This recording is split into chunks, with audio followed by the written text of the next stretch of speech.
apparently my microphone was not working on the stream. It Yep. was working to Ralph, but it was not on stream. So we are good to go now. I do have confirmation of that. So to recap, what we kind of talked about at the very, very beginning briefly.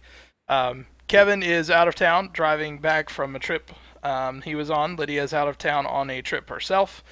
Madison is not feeling well. Nate is having to work, and Kim may be joining us a little later on the cast. So it is as Ralph put it, it is the bro show, the male duo here holding it down, and we were just finishing up our discussion on the Stark reunion, and I want to get your thoughts, Ralph, on are they going to go to Winterfell? Are they going to do it? Because right now, I feel like Jon Snow is in the most awkward position of his life Yeah. because he is in a mental state. He is broken. He is a broken man mentally Sure. because he felt like everything he was doing, and he said it over and over, right? Everything I've done, I thought I did right, and it got me murdered. They murdered me for doing what I think was the right thing. Yeah. And Well, I almost feel like they have to, right? Like to answer the question, I almost feel like it's a must kind of thing, and not just for Jon Snow, but I guess for all of Westeros, right? Because there's this huge like horde of White Walkers that are coming, and there's maybe 2,000 wildlings and 100 Knights of the Watch that stand in their way, right, from them coming south.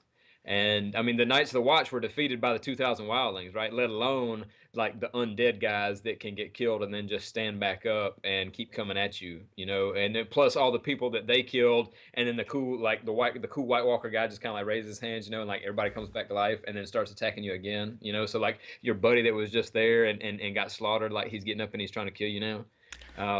So from a story aspect, Jon Snow, like he almost has to unify the North. He almost has to like reunify the North and like get everybody ready for what's about to come. Otherwise, the White Walkers just come down and like smoke everybody. so I think this is a question and a discussion for a podcast when we do this when the show's not actually going on. But since you brought up that scene with the White Walker King, Mm. I am I don't know, man. There's a lot of them, and like I said, this is a topic for another time. But that has got to be, if not the one of the top three most iconic moments I'll always remember from the show. Oh yeah. Well, like the him and Jon Snow was kind of having the stare down. Yeah, And Jon Snow's looking at him like, I just kind of ruined some of your guys. I got a cool sword and I can kill you, so you better watch out. But the dude, he's just like he's not phased by it. He just kind of like, it's kind of like the mobster that just kind of like snaps his finger and somebody dies, right? But like this dude, he just kind of like raises his hand, and then like everybody that just died, the good guys and the bad guys, everybody just gets right back up. yeah, And so the dude's just standing there looking at him like, what did you really accomplish? yeah, Like I just yeah. I just increased the size of my army, Yeah, so yeah. Thanks for that. Thanks for the peeps. yeah, Appreciate it. you just gave me like a couple extra hundred guys. So I'll catch you later. Don't worry.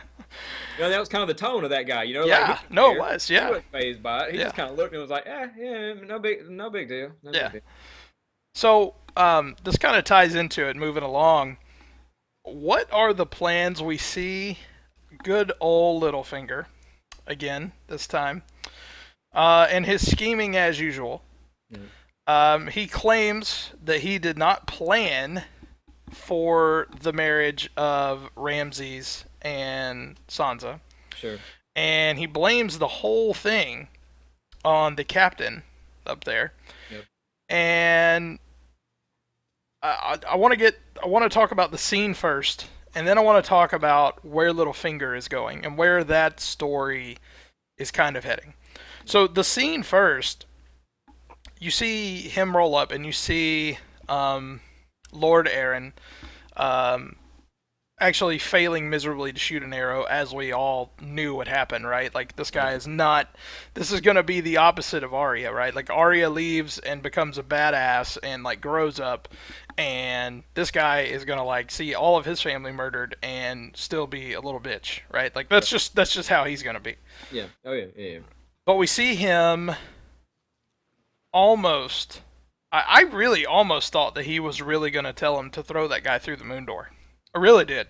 Yeah, well, I mean, I think you can kind of tell he still has the mentality of maybe like a 5 or 6 year old, and I think that was kind of the, like we saw him, I don't know, like sucking on his mom's tit, Yeah, in the last season, or and so it's like he's a 5 year old guy, and in maybe like a 13 year old's body, that has control of like the entire, what is that, the East? He's like, the area, he's like yeah, the of the East or whatnot. yeah. And it's him, right? And he's like he's 13 and he acts like he's five, kind of thing. Right, right. And I think that was just kind of a display for Littlefinger, really, to be like, to the captain who kind of stood up to Littlefinger there for a second, and then Littlefinger kind of displayed, hey man, like, you better watch out, because I could have just said, yeah, let's throw him through the moon door, and then you'd be dead right now. Yeah, yeah. Um, where is he going? So let's talk like big story arc of Littlefinger at this moment. Okay, Yeah, is this is what I see. Tell me what you think of this. yeah, I see him getting the Lord Aaron to lead the army, right? To go with, at least go with the army. I think he'll convince him that, your place is with the army. You're supposed to, go and be with them, right? yeah, And I think that his whole objective of that is for him to get killed. Okay, so he gets killed. yeah, Littlefinger then has claim in a way to being the Lord of the Vale, right? And then they go and they kick out Ramses, right? Hey Kim, hey hey. Um, they kick out um, Ramses, and um, all of a sudden now Littlefinger may try to get it with Sansa again, right? yeah, And then now he is Lord of the Vale. Sansa is all over Winterfell again, right? In charge of Winterfell, and that he has what he's wanted, right? He wanted to control the North. He would then have the Vale yeah. because the kid's dead and he had married whatever, and then he would have Sansa, who is over Winterfell. And like I see that where that's going. What do you think about that speculation there? Well, the only conjecture I have to that is that Littlefinger, like, he's always the guy behind the scenes. Like, he's never the guy out in the front. Like, you have to remember, like, him and the lady who was of the Vale before, it was their scheme in the beginning that got John Arryn killed, that brought Eddard Stark to King's Landing, that got him killed. Littlefinger was the one that let out the whole secret, that started the whole deal about the Lannisters being inbred rather than them being children of Robert Baratheon. Right, Uh, so for me, Littlefinger's always the guy that's kind of like trying to play behind the scenes. And if he took over as the Lord of the Vale, then he kind of gets stuck there, right? Because he can't just go leave and get his fingers into all the other little stuff after that. He has to stay at the Vale now, and rule the Vale, right? Whereas as it is now, I think he can leave the kid as kind of his mouthpiece, and he can be out doing all the other things that he wants to do. right. And so for me, I don't know that I see Littlefinger taking the spotlight, because he's kind of like Varys, where, like I said, to me he likes to be behind the scenes a lot. But one thing was for sure, and I think All right. So, evidently, Shame of Thrones is so big now we're getting DDoSed. yeah. So at least that's what we're gonna say. I don't know why the internet here at the Shame of Thrones headquarters all of a sudden went out, but it definitely went out like a mug. And but we're back. We're back, and Ralph is going to continue his point about Littlefinger um, being behind the scenes of basically everything. And you're so right when you talk about. I mean, if you want to go back all the way to the very beginning of this, right? This whole thing started because John Aaron was murdered. Like, none of this happens. Nothing happens if he doesn't die. Right. And that's kind of my, like I said, Littlefinger is better behind the scenes, and I think that's kind of where he likes to be at, rather than being in the spotlight. Um, but I was kind of getting into that, the whole theme of this show, for just about every important story arc, was everybody amassing an army. Like Jon Snow was getting, he needs to get his army together, right? John or the Vale is getting their army together. King's Landing is bringing in the Tyrell army. Daenerys is getting her little army together down there, right? So like, I think it was a big setup episode where it's just like everybody is getting their forces and stuff together, because I think they're kind of preluding, to maybe hopefully what's going to come later at the season. Well, no matter what goes on at the with the North, um, one thing that we should talk about is what's going on across the sea. And over in Marine, you see my boy Tyrion, who's Mm-hmm. trying to hold it down. He's trying to hold the city together, right? Doing what he does best, right? Doing what midgets can. Right. He's doing what little people can, right?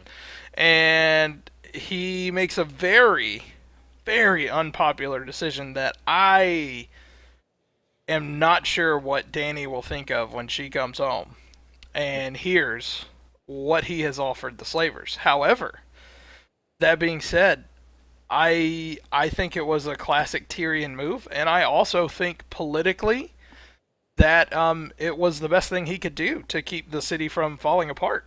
Yeah, yeah, I think I agree, and I don't know that Danny really has to like it, right? Because since Tyrion was the one that made the decision, she can kind of be like, screw whatever you said, right? Like he buys them time is what he does, and he gets the Sons of the Harpy out of the city, and he gets them to stop, trying to assassinate the queen. So everybody gets a little bit of breathing room. They get a little time to think, and then when Daenerys decides, like, she can just be like, oh hey, guess what, guys, that was a decision that wasn't made with me, so you need to stop your slavery immediately.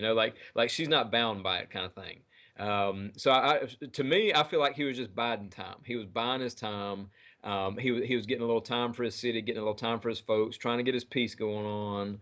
And I think at the end of the day, he gets everything that he wanted, right? And he doesn't have any disadvantages. Because like I said, when Danny comes back, she can just say, you dealt with the wrong person in the first place. I'm the queen. I say what goes. So blah. Right. Well, he makes another great quote, which is what he always does. But he has a great quote here that says, I want to end slavery and I want to end the war, but I can't do both at the same time, right?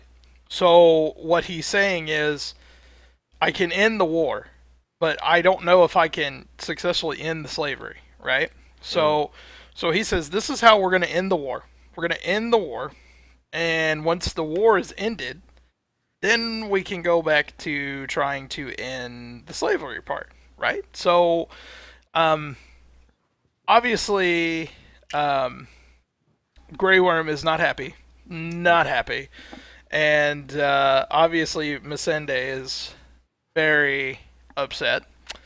But I like we said, I think it was what he had to do for in order to buy any sort of time, in order to get anything going. yeah. This is what he had to do. Well, Tyrion is the politician, so he Yeah, can kind of see things from the other side of the deal, and his point is that all the rich people, we took away their source of income, and we did not give them another source of income, and therefore the only thing that they know is slavery, and they want it back so that they can continue to make income, right? Because rich people like being rich and they want to stay rich, right, and so without that avenue and without knowing any better, obviously they're going to bring it back. So he sees the political side of things, and to your point about Grey Worm, like even Grey Worm says it. Grey Worm is a tool, right? Like he goes and he kills things, and that's like his job. And he doesn't really get involved in any of the red tape. You tell Grey Worm to go kill everything in your way and get to point A, and that's what he does. right. You know, Right. and that's his sole focus, and that's the reason why, like the Unsullied are awesome and all that kind of good stuff, right? Because they get everything beat out of them, and when you get told go take over that hill, like that's what they live for until they take over the hill. Right. Right. I um I think it will be interesting to see um it may no longer, we're going to save this for the end because I don't know that you could go anywhere if we talk about Danny's story. So we'll save that, but if it appears that she is for sure going to be coming back to Marine at some point fairly soon now. Um, it's going to be really interesting to see what she thinks of that. If she's going to feel like it was a smart move, if she'll see the political side of it, Yeah. or if she will be her typical fanatical self about ending slavery, that sort of thing. All right, so we move now back over to um, Westeros, and this time we'll go into King's Landing. And boy, oh boy, it looks like Marjorie is wanting to hold strong, but boy, it does not look like her brother's doing very well. Yeah, I think the Knight of Flowers is living up to his name, right? Yeah, man, he is yeah, he is not looking well, and he is not looking like he has a whole lot more that he can hold on to. Um, which I think obviously shows that Marjorie is probably going to be very serious about doing the Walk of Atonement and trying to get her and her brother out of it. Yeah. Um, which brings to the point of finally Cersei and uh, good old oh god, her man, God, what's his name? Jamie, Jamie. God, I don't know why that just was like so her hard for man, me. her brother, her Her lover, man, her baby brother, her daddy. lover, yeah, baby daddies. Um, so finally they get their way, right? They finally get to barge in and tell Uncle Kevin and Odell, right? Odell is her, or Olena. Olena is her name. Olena. They finally get to tell them how things are going to be done, right? They finally get their way with that. And, boy, I don't know. So the plan is the Tyrell army just marches into town, takes out the High Sparrow and all his people in the church, right? Right. And the Kingsguard just back away, don't do anything, right? And then everybody's fine. But, however, okay, how do you think the people of King's Landing are then going to react if it is successful and they get Marjorie out? How are the common people who hold their faith, who hold the church and the gods in such a high esteem? How are they going to react now to the Tyrells having come in and slaughtered their holy place? I don't. Well, to me, this is my conjecture, and I don't think that Marjorie makes it out. I think that actually somebody of the Lannister persuasion kills Marjorie and blames it on like the High Sparrow, on those guys kind of thing, which turns the king against all of them, and then the king doesn't really give a crap, and they just kind of like go and wipe out whoever was supporting those guys. Yeah. Like that's my thoughts on it. Like I think they're gonna use Marjorie as like a martyr kind of thing to get the king to kind of like nut up and then go wipe out this whole little sparrowy religiony like uprising kind of thing that's going on, right? Because like right now he's kind of like wish-washy. He could go either way, he's like, I don't like the dude, but he's kind of cool and he says some cool stuff, but then he did some bad things. And I think if they go in there and they kind of assassinate Marjorie and make it look like the Sparrows people did it, I think it polarizes him, and he does what the king would do, and he goes off on a fit and has everybody killed. Well, I wonder if I can't remember who made the point, but somebody made the point that even though Cersei, the whole story, and I feel like this would go against her plot line, right? If she somehow murdered Tommen, or if Tommen got hurt during the whole thing, right? Yeah. Yeah. That it goes against her whole character because she always talks about her children or her life, and it's all about her children, right? Yeah. But there was a part in that scene where she was like, "You can always trust your mother," or Yeah. something like that. Yeah. That just that seed was planted last episode from somebody, and I can't remember who threw that out there. Mm. Um, but that seed got watered and kind of felt like it might have grown a little in me Sure. with that whole scene. She looked and talked and felt so maniacal Yeah. and devious. And almost indifferent to Tomlin. Yes, Yeah. Yeah. yes, and I wonder if she feels like since Tommen, I wonder if she now feels like Tommen loves Marjorie more than he loves her, Yeah. and if that was the last straw to her. If Tommen is now basically dead to her now Sure. because he loves Marjorie, which he does, which is the sad part of this whole thing. Yeah. Is he legitimately does love Marjorie, and I think in some way Marjorie does have a legitimate romantic interest in Tommen. I really do. Yeah. Well, I think Marjorie's entire interest is that she wanted to be queen. Yeah, yeah, But like I kind of agree.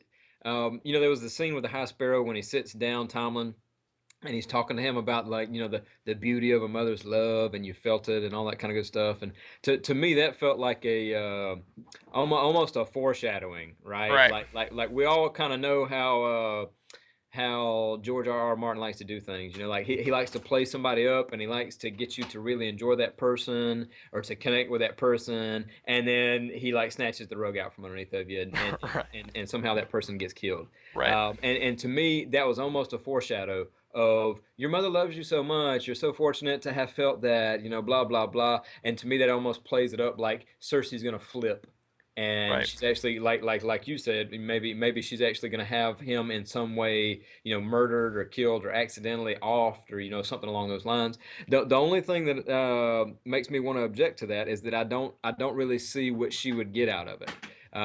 Because I don't think the power would roll back to her, like it would go to Marjorie, and then if Marjorie's not there, I don't know where it would go, right? Like if the queen isn't yeah, there, then and they don't have any children, then like who takes over after that? I don't really know. I don't know that Cersei would like go back to being in control again. So right, so I don't really know what her motivation would be. right. That's really interesting, and I wonder. That's just a very interesting question for someone who might know the complete lore of King's Landing and how that works. Like if that situation plays out and Marjorie dies and Tommen die, where does it go? Well, Like, yeah, like I mean, those things always go down the line, right? Like right, like the right, next person down kind of thing. It never goes back up. right, Even in like today's society, where like the Queen of England, like if she got offed, it wouldn't have gone. Like her husband's dead, right? But like if she got offed, it's not like it would go back up to like her mom or something. right, Assuming that her mom was still alive. It always right, goes down. It right, would go down to the next or to the next or to the next. right. And if the line is gone, then I mean, I don't know where it goes. It's interesting. Just throwing out the possibility. Maybe it goes over to Marjorie's brother. Possibly, right? Because like he is like the brother of the queen. Right, right. Um, yeah, I could see that. And I mean, Oh, did he? oh, they are supposed to be married. Did he get married to Cersei? They didn't get married, but they were supposed to get married, and she had him thrown in so they wouldn't get married. Right, That's how right, this right, right. whole thing got started. Yeah, yeah, yeah, yeah, yeah, yeah, yeah, yeah. Okay, good point, Kim. Good point, Kim. Yeah, fantastic point, Kim. Yeah. Um, So they didn't ever get married. So there's not like an official thing there. right. Um, but honestly, I could see Cersei and Jaime playing. I could see the Lannisters playing some card like oh well, he's dead now, and I was the queen, so I'm the queen again. And if you don't like it, you can talk to all of my soldiers. Right, I could exactly. see that card Right, getting played. right. Okay, so let's push forward a little bit. Um, I think that there are three more topics here. One is we finally see Greyjoy return to the Iron Islands, right? Mm-hmm. In like one of the most roller coaster characters, right, of the show, right? Like you have kind of a disinterest in him in the beginning, I think, because he's just like a steward to the Starks. It's whatever. Then he betrays him and you hate him. Yeah. Then he completely gets physically and mentally broken. Okay, just I mean completely broken Well, in and every now possible I way. still hated him during that whole thing, right? Like Yeah. I was like, yeah, you get what you deserve. You know Right, what I'm saying? right, Like right, I was right, with that. right. Okay. Yeah. And for me personally, it turned around a little bit when his sister risked everything, right, to come and save him, and he was so brainwashed that he couldn't even leave. Right. I think there was part of me at that point that was like, okay, this is like insane. Yeah. How bad this guy is broken, Yeah, right? and that was almost her point also, when like they had their little reunion, she's like, I was right there, like I was saving you with Right, all of my men, like all you right, had to do was walk with me and you would have been gone. right. Exactly. Yeah. Yeah. Um, and then all of a sudden he starts another upswing, right? Because he rescues Sansa, theoretically, Okay. Okay. Um, and now he's in this weird place again for me, because I think that he's doing the right thing by wanting to back his sister to be the ruler of the Iron Islands. I think that that's the right thing. Yeah. Okay, but I also feel like um I also feel like that's not that's just not going to happen. Like the Ironborn don't feel like the kind that are going to allow a woman to be the leader. It Well, just doesn't feel that way. yeah, yeah. I mean, they're the society that's all about, like if you can take it, then you earn it kind of thing. Hmm. And I almost see that in the same way with the kingship, right? Like if you can take it, then it's yours. And I can almost see their little king's moot just turning into a brawl, and the last man standing is the king almost. Yeah, that's true And too. maybe it's the sister, maybe it's not, maybe it's like the Greyjoy brother that came out of nowhere and Right. threw Yeah. Balon off the bridge, Right.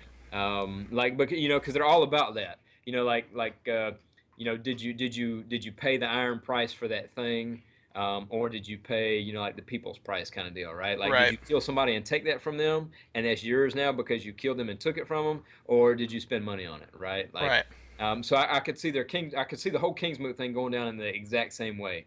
And in that, okay, everybody who wants to be king, raise your hand. Okay, now everybody get in a circle, and we're gonna, like whoever's left is gonna Right. be the king.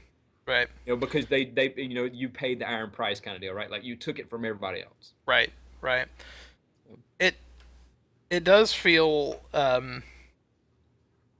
it does feel a little I think it's a little interesting that Theon. I mean, and maybe in the next episode he will, but it feels like Theon never really acknowledged or cared outside of what was necessary for the story about his father dying. Like he just did not care. Yeah, yeah, yeah. Well, and his father kind of cast him to the side, True. and I think that's kind of the same. I think that might be why he feels that way. Because his True. father just kind of tossed him off. And that's what ultimately led him to taking Winterfell in the first place, was because he wanted to make his father look good. He wanted to feel good in front of his father and say, True. hey, look what I did, Dad. That kind of thing. And obviously he never got to have that moment, right? Because he got captured after Winterfell and blah blah blah. But I think that might be the indifference part, is that, like, number one, he didn't grow up with his father. He grew up with the Starks, so he didn't really know him that well. But then number two, when he actually does come home and he's like, "Hey, guess what? Your son's home," and the father's like, "What son? I don't know you. Right. I mean, you've got all these clothes on and you didn't even pay the salt price for it, right? Like Right. you don't even know our customs. Get out of here." Right. So, Right. Um. Well, speaking of good old Greyjoy back at Winterfell, when he supposedly killed Bran and Rickon, Hmm. it's a moment of silence for Osha or Asha, Yeah, however yeah, however her name is pronounced. She did a lot. She did a lot, but yeah, part of me felt like that good old Ramses was at least gonna have his way with her first, right? yeah. Well, I kind of felt like what was going to happen to her was going to happen to her, kind of thing, because Ramsey was very intentional in eating the apple and placing the knife like just out of hand's reach. Yeah, Like when he calls her over, like he just puts it over there, and so it's enough to make you think, oh, well, she's gonna do that thing again, like what she did with the guard, and she's gonna be like, oh, let me put, let's go over here and get all sexed up, and then she's gonna kill him. So it was almost playing out the exact same way, and I think that's why he led into it with, oh, guess what, right, he told me, how you escaped in the first place, so take a knife to the throat. right. Yeah. Um, that pure moment of terror on her face and in her actions when she realizes that he knows everything, Yeah. Yeah. was a very very intense moment for me with the show. Like that was like a oh shit, like because it kind of came out of nowhere. Yeah.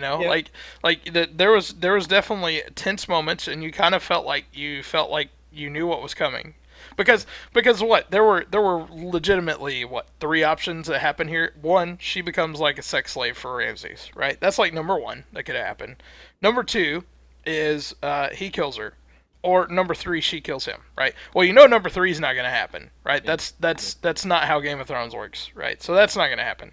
So Ramses right now, with the death of that Miranda girl, is in no mood for like sex game stuff, right? Sure. Like he's Sure. like just like super pissed, wants every woman to die because deep Oh, yeah. down I think he loved her, you know. Um, so then it was kind of obvious, like he's going to kill her, and Yeah. but it was just they gave you just enough to make you feel like, well, maybe. Oh nope, there it is. That yep, Right. she's dead. Right. Right. Well, and the terror in her eyes kind of thing. I think is the whole time she feels like she's in control, right? Right. Because she's like, okay, well, I'm just gonna play these games with him, and he just wanting some sex. I'm just gonna get over there, and I'm just gonna act like things are good. And the whole time, he's not gonna be paying attention, and I'm gonna sneak that knife, blah blah blah. And then she realizes that she's not the one that's actually in control of the situation because he knows the game that she's playing. And that's Yeah. why she all of a sudden makes that last ditch effort, and obviously doesn't make it, and then he just goes back to eating the apple with the same knife that he stabs her in the throat with. So Right.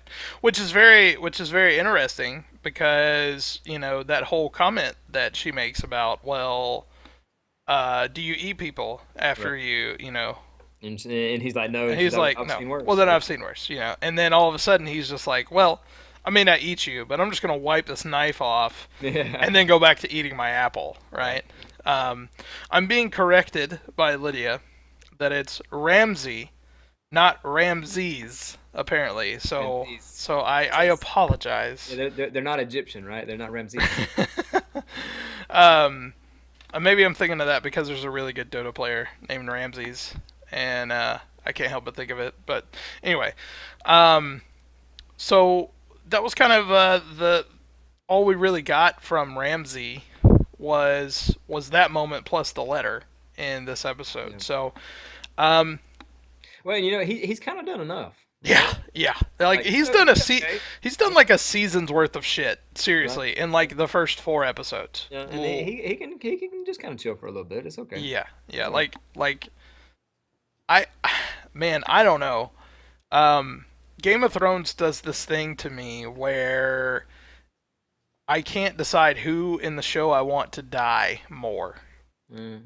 Right? Like since Joffrey died, I haven't felt one particular person outweighs, but Ramsey is getting so close to being Well, and like that, at the and top. yeah, and I kind of see like that's the role that he's supposed to take over, right? Hmm. Because um, there's really just not that person after Joffrey that everybody just universally hated, and was like, I would just love to see this guy die, you know. And Yeah. so, and I think Ramsay has taken a little building, but he's to that point now. I mean, if he wasn't to that point prior to when during the whole raping and whatnot of Sansa and making Ugh. making the Greyjoy watch. Ugh.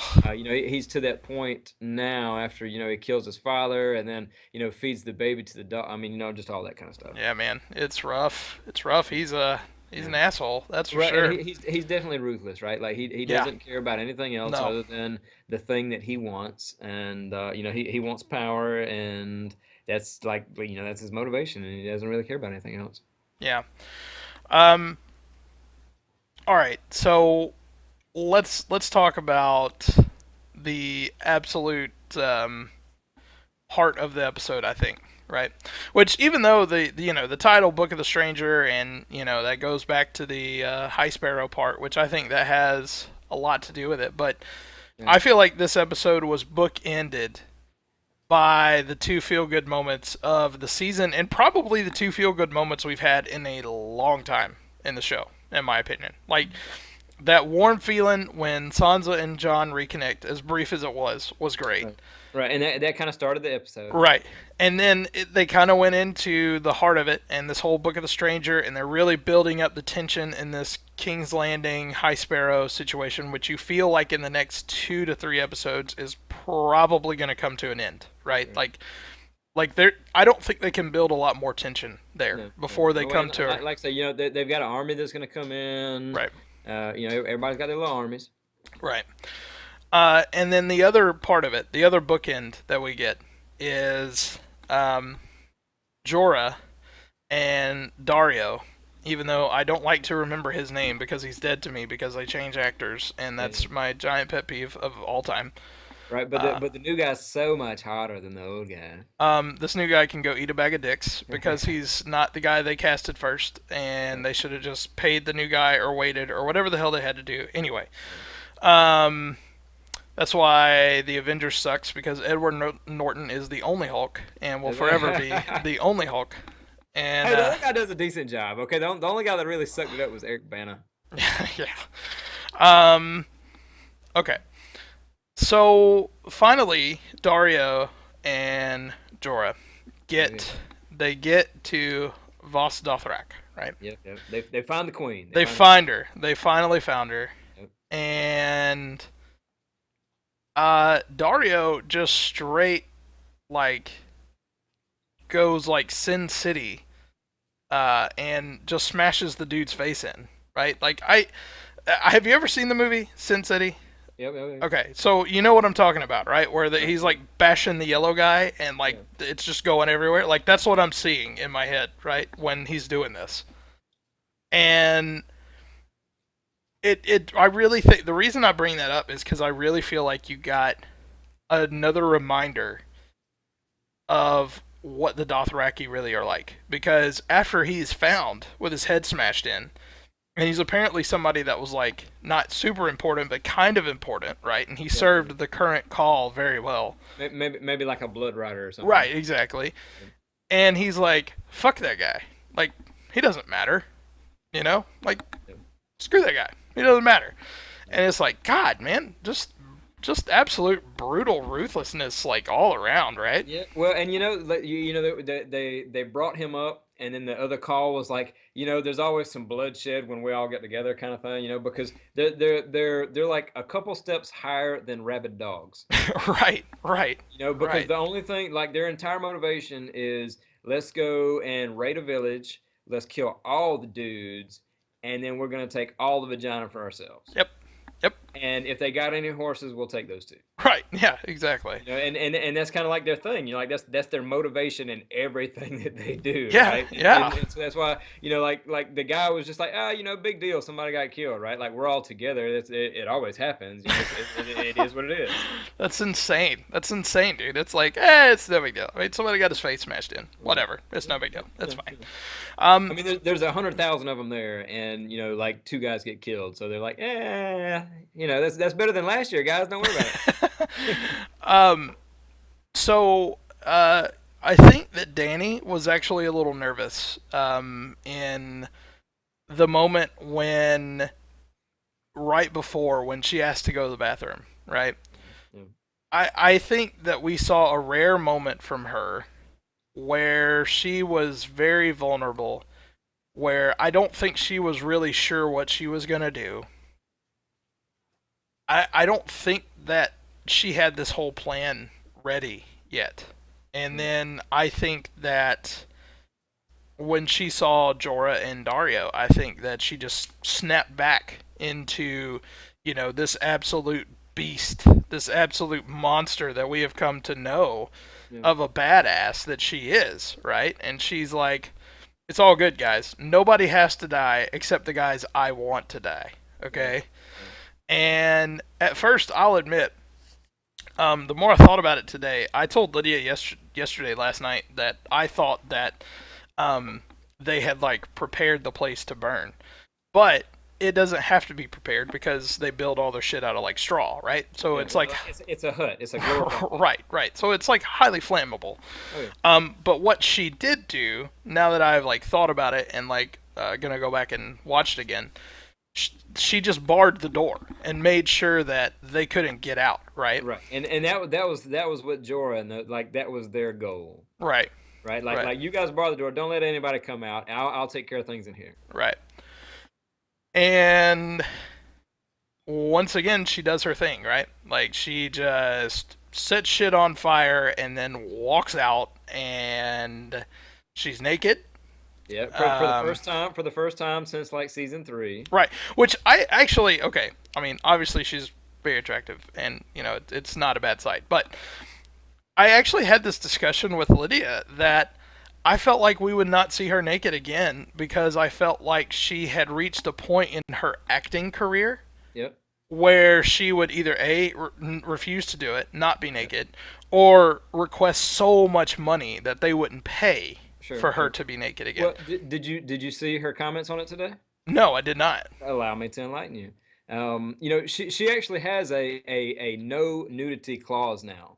After in the first season, she really did kind of like some softcore porny kind of stuff. With Yeah. like Khal Oh yeah. Drago, and Oh like they yeah. had all the sex scenes and Yeah. whatnot. Hmm. And then she had the scene in season three. And initially, from what I understand, like she signed on for the first three seasons. Well, then when she signed on again, she got the whole no nudity clause put it in, right? So anytime that there was some nudity, it would be a body double. It didn't have to be her anymore because she was done with the whole porn thing. And like you say, she had made a name for herself now. She didn't have to show her tits anymore, right? Right. Like she is who she is.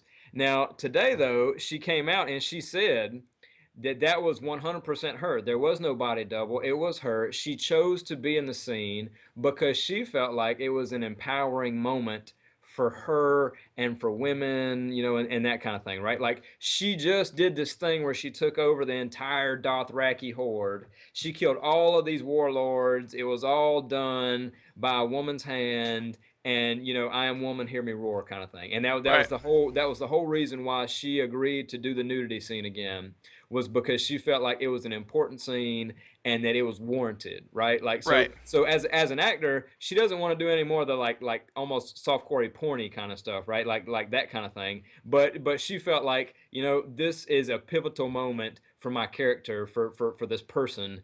And it's not, it's in a respectful way, right? Like it's not porno kind of stuff. I'm No, not it's putting not at sex on all. the side. Like Right. here I am, like I said, pretty much like I said, I am woman, hear me roar, kind of thing. Like Right. there Yeah. she is. She's everything's on fire. She's standing there. She's the unburnt. She's the the mother of dragons, the breaker of chains. Everybody bow down. My name is Daenerys. Right. And it's very interesting. You and I probably aren't the most highly qualified to discuss it, but so far this season, man, they have really, I feel like, really shown the women of this show having power and getting power and taking vengeance with that power. You've got now this. There's So Kim. you've got this whole thing with Danny. Yep. You've got Sansa now basically being like, "Look, John, quit being a little pussy ass bitch. We're Right. gonna go back to Winterfell and take it, and I'll do it if you don't. Yeah, yeah, yeah. You've got Cersei being like, "Look, I got the mountain now. Here I come." She's never had to back down before, but now you kind of see her kind of getting her way, right? She wants the High Sparrow to die. She Yeah. doesn't care how it happens, and now it looks like she's going to get her way. And so I think that, like the first 4 episodes have been a whole lot of like empowering to women, and I do feel like that she is right, that that was a defining moment, and it was not sexual in any way. I mean, she just came out of the fucking fire, so her clothes caught on fire. Sure, sure, sure, sure. Yeah, um and I'm in agreement with your point, right? Like I think it was around like season two, where there was like a lot of outcry about there being a whole lot of tits and not a whole lot of dicks on the show, right? mhm Like the girls didn't get a whole lot to see, and then in season three, I think we see a whole lot of Renly and Loras doing gay stuff. mhm And I think that was kind of an in response. And then, of course, last season we see Sansa getting raped, mhm and there was a lot of outcry about that. And now this season, we see a lot of like you say, and to your point, a lot of women coming into power, kind mhm of thing. Like say, mhm like Sansa has kind of like matured now, and she's ready to like build an army and go to war. Dany, who's been, like her story has kind of stalled, and we've talked about in the past. She's just kind of been chilling and like getting some experience being a diplomat and running some shit. But now, like here she is again. She's restored. She's almost like it was back in the first season. mhm Where she kind of went through that whole thing with Khal Drogo. Like she was the puppet and she got sold and blah blah blah. And then she learns to kind of like take control in the bedroom. And then by the end of the season, she's the unburnt. And she's got dragons. right, right, And it's almost an homage to that, in that she's been very passive, very passive, very passive. She's got her dragons locked up, blah blah blah, and now all of a sudden, let me kill all of these calls. I'm gonna kill every call that there is. yeah, I'm gonna murder every one yeah, of them. And now I am the call of all the Dothraki, and right, we about to go fuck some shit up. right. And like it doesn't get, I don't think it gets any more powerful than that from Yeah, a female standpoint, that like the most male domineering, the most patriarchal society in the entire world of Game of Thrones, right, is the Dothraki, right? yeah, They give no shits about their women, right? Like we said, they sure, just yeah, take them, and then they pass them around, they do whatever, right. right? Oh yeah, yeah, And yeah. then now every single Dothraki bowed down to this Right. woman Well, and yesterday. just prior to her killing everybody, the guy was sitting there and he was telling her, he was like, "Okay, look, we're not going to keep you around. We're all going to have our way with you, and then we're going to give you to all of our blood riders, and then we're going to let the horses have you. And Mm-hmm. if there's anything left of you after that, then we'll decide what we want to do, right? Like Mm-hmm. like you're going to be the rag for Mm-hmm. everybody." Mm-hmm. And good luck with that kind of thing, Yeah. right? But Yeah. and then Kim just had a good point, and that the a similar thing, over in Dorne just got taken over by women. Yes. Yep. The three sand Yep. vipers and the mom kind of deal. Like they all just took over Dorne, Mm-hmm. and they are now in charge of Dorne. Mm-hmm. The women's season. Yeah, Yeah. yeah. It And really, it's really like it's the is. It women's really season. is. You know what I'm And saying? And I mean, like Dany, she has the largest army in the world now, right? Because she has 100,000 Dothraki, plus the 20,000 Unsullied that she's got. So she's got 120,000 people, and that's larger than any armory or any army in Westeros. mm-hmm. and uh, we've because she wasn't in the episode. Um, we haven't even talked about how Arya is now getting restored back to being a badass assassin. Yeah, So yeah, this so far to me has been a very empowering season yeah, for women of Westeros, and yeah, it's cool stuff. I feel like the show as a whole has gone away from the sexual side of things a lot. I think most of the, yeah. well, actually, most of the nudity except for that one scene last night was more of a, um, I guess you would say more of an artistic way. Yeah, yeah, You yeah. know. Well, and, Um, and I think, I mean, in a lot of the areas where you saw a lot of the nudity, it was to establish characters, yeah. right? Like you saw a lot of nudity when Prince Oberyn was around, because it was to establish the fact that he was very much a playboy that just rolled around, fucked everything in sight, and killed everybody that didn't like him. Same way with Tyrion. Like when we were initially learning Tyrion, we understand. Like that was his thing. He just rolled around and had a lot of sex with a lot of whores and stuff. Littlefinger had a horror shop.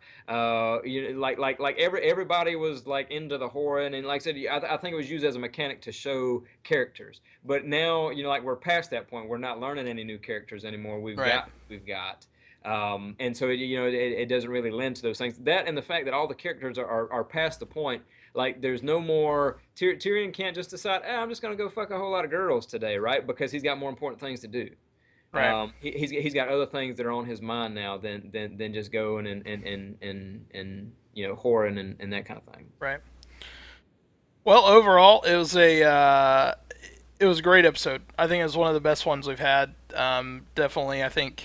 Well, this season's been good overall, but this had a really good feeling to it, which means that we are surely set up to have our hearts and emotions played with probably over the next couple weeks. Yeah. I still wonder what's going to happen with Bran. We kind of got alluded to him again in the preview for the next episode with Bran standing up, which makes you think that he's in a vision and Mm-hmm. he's with all the White Walkers, Mm-hmm. right? Mm-hmm. So that's a little bit of a what's going to go on with that one. I really wonder what they're trying to show us with that, because I think someone made that point that like his visions, he always goes back and sees people in his family, and now he's going back and he's seeing like the White Walker King guy, which leads people to believe that maybe he could be a Stark, Yeah. and it's just kind of out there. But that to me is the most intriguing thing right now as to what's going to happen next. Yeah. What is that play? Who is that the White Walker guy? And really, what does Bran have to do with those things? I mean, you kind of assume that he's the chosen one kind of person, right? Where like he's going to use magic and kill all the White Walkers, but I don't think it's that simple. Just because nothing's really that simple in Game of Thrones. Right. Right. Not at all. And in typical Game of Thrones fashion, I feel like this was set up to where you had a feel good moment, but then there's always that ominous threat that is the White Walker army, and that is the war of all wars, right, between the living and the dead. That Yeah. is, potentially upcoming.